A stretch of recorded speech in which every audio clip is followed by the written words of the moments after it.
I want to talk about something. It's been bugging me for a long effing time. If you don't know anything about my channel, you don't know anything about me, it's fine. I'm a huge DC fan, like a huge DC fan. And I was following the DC universe since the beginning, since Man of Steel. And I don't want to get into the whole, like, how do I feel about DC and all of that stuff, because I've done a couple of videos on them, and I've kind of said what I needed to say, to be honest. But I gotta talk about one thing in that universe that really consistently bugs me, which is Man of Steel and Batman v Superman. The thing that bothers me the most is how negative people actually see them. Honest to God, I just feel like it's a hype that was built up. People hated it for valid reasons in the beginning. Then the trend became hate on it because hate on it. I don't understand. Batman v Superman, I understand. That was a cluster mess. It was just so much packed into one movie that made no sense together. Like, I understand that criticism, which is valid. I'm talking about Man of Steel. This is the thing that bugs me the most. Because, to put it this way, cool. Man of Steel is not that bad. It's not that bad. It's actually pretty fucking good. And it's a very interesting perspective on Superman. I know, calm down. Calm down. Put your dick away. But seriously, Man of Steel was not that bad because it made me fall in love with Superman. Up to that point, Superman, garbagione, garbage, garbijo, garbage. It's garbage. I don't care if you're a Superman lover. From a story perspective, he is the most boring, uninspired character there is. Fight me, dog. Let's have a comic war. I'm not afraid, bitch. I'm not afraid. I'm a grown ass man. No, but seriously, Superman is garbage. But in Man of Steel, it showed me that there could be depth in overstrength. And I was like, damn, okay. Zack Snyder cooked. A lot of you harper onto one thing in that movie, right? The big neon sign in the sky that says Superman could have stopped all of that death and destruction. Superman is this. It's like, yeah, jackass. That's a Superman, not this Superman. You know what I mean? But for me, this is a personal opinion. You know, if that still exists. Yeah, come on, let's go. Let's go. Yeah, freedom of speech. Fuck them bitches. No, but seriously, if I could have my own opinion on this subject, I think this kind of story is amazing. It's just, you have a character, let's just examine it for what it is, not what you want it to be. That's what I'm trying to say. Is basically people prejudged it based on other things. Me, being the first person to watch a Superman movie since maybe I was a child, like a baby. I remember the first Superman movie I saw. And I was like, okay, that's a character, I guess. I'm not really sure which Superman. Not Christopher Reeves, the guy that came after him, I think. Or the guy after that. I don't know. That's my level of knowledge when it came to Superman. I didn't watch the TV shows. I didn't watch anything related to Superman. I've only seen him through this movie when I was like a teenager. So I can process more of his character. The problem that I saw is a lot of people judged it based on their preconceived notion because they came from animated, they came from comic books, they came from a whole lot of other things. That's the problem with DC, I think, is the fandom. It's 100% the fandom sucks. Marvel doesn't have that fucking problem. You know why? Nobody reads Marvel, bro. Nobody. Even the people who love Marvel don't read Marvel. Like, they know about Marvel. They don't actually give a shit that much. They have a couple of comics here and there, and that's about it. That's about it. DC, on the other hand, they have dedicated readers. And that's a blessing and a curse because that fucking fandom is so toxic. For anything that drops from DC. From anything. Anything, bro. It's so annoying to be part of that fandom. Fuck the DC fandom, bro. You guys suck. I'm talking about, like, nothing that can drop can be, like, seen as, I don't know, Iron Man 3. You know what I mean? It exists. It's cool. It's not the most amazing movie, but it had its moments. Fine, let's let it be. No, DC fandom? Fuck no. They'll chase you to the end of the earth. They'll remind you constantly. You know that this is this. Oh my god, shut the fuck up, bro. This is the point of movies. It's like to have a unique perspective on characters. That's it. That's the whole point of it. Even in comic book writing, there's 300 fucking writers for Batman. Each one adds their own perspective. And it creates this thing. Okay, Superman doesn't kill, Superman doesn't do this, Superman doesn't twerk in a 90-degree angle. Like, dog, shut the fuck up. Shut the fuck up. Grow the fuck up, dog. The fuck is wrong with you? The fuck is wrong with you, dog? You're a grown ass man or woman. Like, what the fuck is wrong with you? You tripping, dog? Hey, dog. Scaring the hose. Hey, dog, man. Bring it down the vibe, bro. Like, what? Turn the fuck up, dog. You're scaring the hose. You're scaring the hose. There's some weirdo activity going on here, bro. Come on. Let's have a good fucking fandom. Let's be supportive. Let's forgive. Jesus fucking Christ. Calm the fuck down. Oh my god. Seriously, though. Sorry, my friend. We should just examine shit for what it is. And that's basically what I'm trying to say. Examine each project for what it is. Calm down the hostility. You don't need to be mad and angry and, oh, I hated this movie before anybody did. That's some crazy shit. That's some you're wild, bro. You like this? You like to be the first hater? You're dumb as fuck, bro. You're dumb as fuck. I hated first. I hated harder. Dog, cut that shit out. Cut that shit out. So I'm gonna examine the Superman movie, Man of Steel, and a deep dive into the character. Shit, it's been 10 minutes. I'm just talking about like all of you motherfuckers. This is the problem with like. You know what? I'm not gonna go back because that will take another 10 minutes. The fandom sucks. So let's break down the movie, Man of Steel. Cool.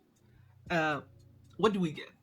We get an amazing opening from Krypton, and you see this beautiful representation of destruction, of hopelessness, of nothingness. It's just, from a visual perspective, perfection. The CGI and all of that shit people harp on, it doesn't bother me that much because it's called imagination. I imagine it looks good because at the end of the day, that's what they try to make it look like. There's no Krypton. You understand there is no Krypton, right? So we gotta get as close as possible. Sometimes that close is pretty like average and be like, okay, I can pull my own way and like forget, like I don't see that glitch over there. Other times, no, you'll get really immersed and that's amazing. Other times it's shit. This was not shit. This was the middle one. It was just okay.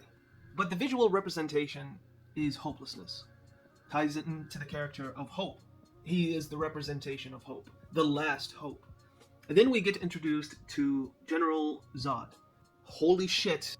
The actor, the producer, the fucking whatever, the lighting dude, the fucking makeup artists, they cooked with Zod. They fucking cooked. Holy shit. Talk about a character. Let's see it from his perspective. Just, let's go together. I want to walk you through why I enjoy it. Right? I'm not like saying your opinion doesn't matter. I'm just saying why I like it. Not why you don't like it, why you like it, why I like it. It shows us from his perspective. I am a general. You see all this fuck shit that is going on? Yeah, it might be a Superman movie, but this is my reality. I'm a general. I am the last general. I see my people dying. I have one last hope. Because I can't fix this, but I can make my species live on. I get caught up. I kill my best friend as I see that hope being launched into space. Decimate you. And then, these motherfuckers have the balls, the nutsack, the audacity to judge me on this day of judgment and sentence me to jail. That anger, that scream, the actor, hey, some people get zero recognition for their fucking effort. The actor cooked, really did his fucking thing. I was like this. Oh my god, this is happening. This is happening. And then we see him get launched in a dildo. I know, the joke was there, right? Haha. You see what I mean by harp on a lot of, like, minute shit? I didn't see a dildo. So that tells me where your mind was. Crazy. But then somebody pointed out, and I could not unsee it. I could not unsee it. Every time. I'm like, shit. Anyhow. We see Superman crash land, and there he is. Mama, Daddy, Papa. The actor that played his dad, he's the guy from Yellowstone. I forgot his name. Don't ask me about names. You get me, bro. Like, whoa. Let's act like we're in the mafia. The guy from the guy, you know? You get it, right? Cabarsciatore. What was that? I don't know. You know, though. I'm tripping. Anyhow, what the fuck was I talking about? Yeah, the guy. Professional.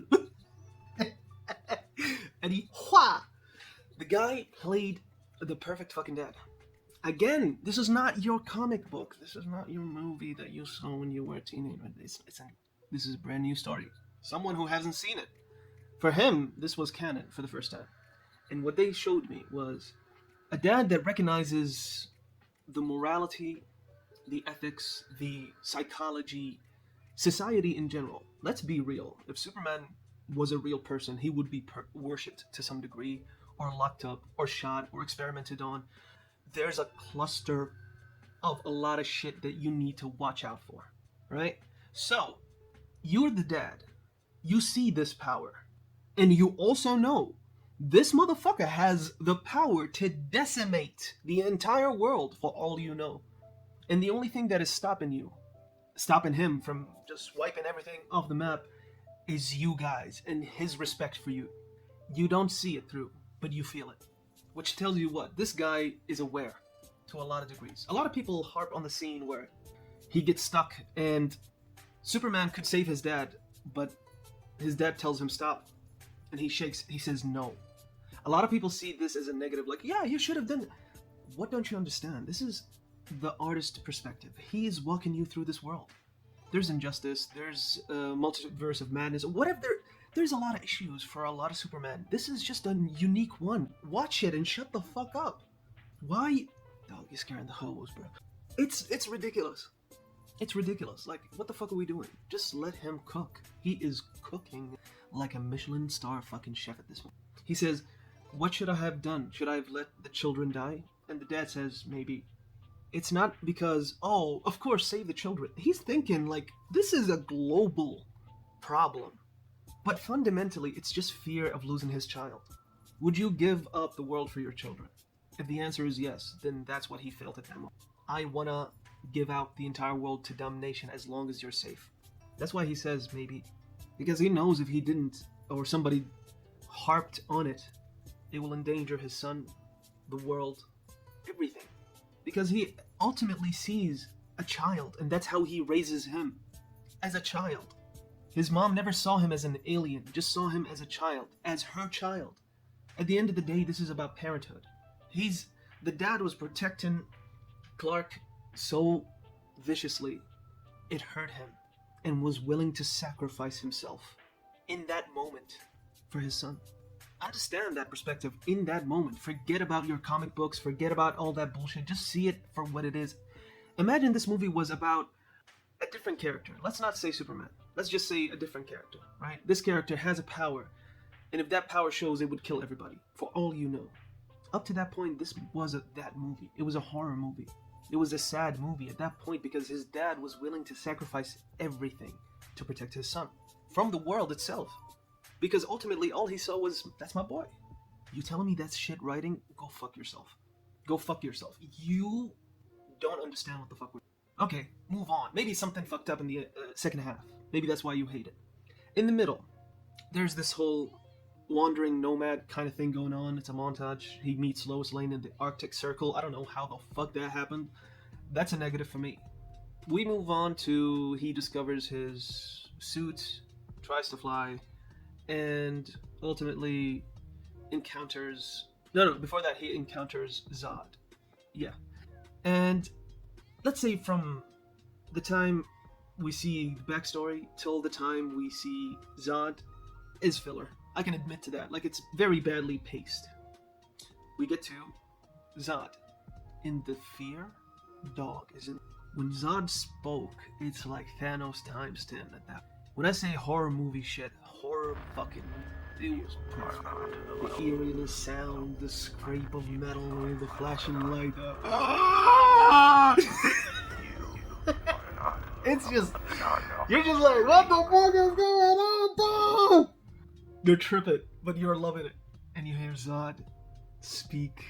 You can't see his face. It's like, it's early 90s fucking music video vibe. It's perfect. And then we get to what to do. And Superman comes in the iconic like handcuffs. And we get that iconic scene where you see Superman basically in handcuffs. He has the power to get out of it whenever he wants. If he wants, he can do it. And we see that when he think like the whole concept of the movie is understanding the tremendous weight behind each individual choice that we make. That there is more power to those choices than just simply doing them. Then we get to the final part of the movie. He gives himself up for Lois, yada yada yada. And we get to the point where everybody starts bitching. Dog, you complain so much, you actually could fool yourself into thinking like you have stakes in this. Like, it's ridiculous. Is when people say, like, there are a lot of people died. Yeah, it's a catastrophe. That's where I fell in love with it even more, because it showed the grittiness of, like, where would someone bring you hope in this kind of fucked up environment? He didn't cause it. Let's just keep this clear. Like, a lot of people blame Superman. He didn't cause it. There was 2 drills, one in the city, one in India, and he went for the furthest one first. Planned for people to kind of take care of this. The same devastation here is happening down here too. And we see him like struggling, trying to get out of that thing, and destroys it and goes immediately back. The destruction is already done. You couldn't stop it. You couldn't do both at the same time. Your Superman could, maybe. But this Superman couldn't. Which is fine, because it's a new way of telling the story. This is the whole point that I'm trying to get to. It's a new way of telling the story. For someone who does not know anything about Superman up to that point, that's why I enjoyed it. That's why I liked it. Because I came to it blind, 100% blind. I did not know, expect, do anything. And I think the most thing that ruined it for people is the expectation that they already established. After that movie, I got into reading. And I saw the feats that Superman could do. You know, go back in time, sneeze an entire solar system away. And it's like, that's why I don't like this character. It's like, ridiculous. What do you do? And that's why I loved the Zack Snyder one. It's just delicious. Absolutely perfect. You might disagree. It's fine. But just to stop this hate over nothing, because it's ultimately nothing. You're harping on 2 things that you're just making up like a big fucking deal. It's not a big deal. And in the story, it makes sense. So what's the problem here? Like, if it doesn't make sense from a story perspective, I get that. I understand that. If a character that is always constantly happy and all of a sudden he becomes dark and moody for no goddamn reason, yeah, that does make sense. But if you build up the story from the 0 all the way to where we are, and then you complain like, it's too dark. It was setting up for a dark thing. Like, you ordered pancakes and got mad there were not waffles. You get me? Like, he was making a pancake. There wasn't a fuck up. You might want waffles, but that's you. He was making pancakes. You get it? You get the analogy? I feel like you get it. I feel like you're not dumb. I feel like you got it immediately. But, yeah. That's why I don't like this fucking thing about Superman, Man of Steel is one of the worst. Like, shit, though. I don't want to curse anymore. It is what it is. That's it. That's my thought on it. Doses.